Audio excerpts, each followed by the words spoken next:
சித்திரம் போலே நான் பொன்னுடலில் ஓடுவேன், உன்னுடலில் நான் ஓடி உள்ளழகை தேடுவேன். தோகை கொண்டு நின்றாடும் தேன்கரும்பு தேகம், முந்தி வரும் தேன் வாங்கி பந்தி வைக்கும் நேரம். அம்புகள் பட்டு நரம்புகள் சுட்டு வம்புகள் என்ன வரம்புகள் விட்டு,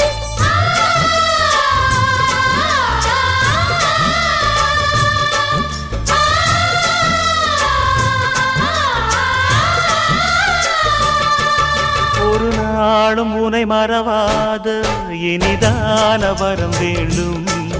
உறவாலும் உடல் உயிராலும் பிரியாத வரம் வேண்டும். விடியோடு இமை போலே வில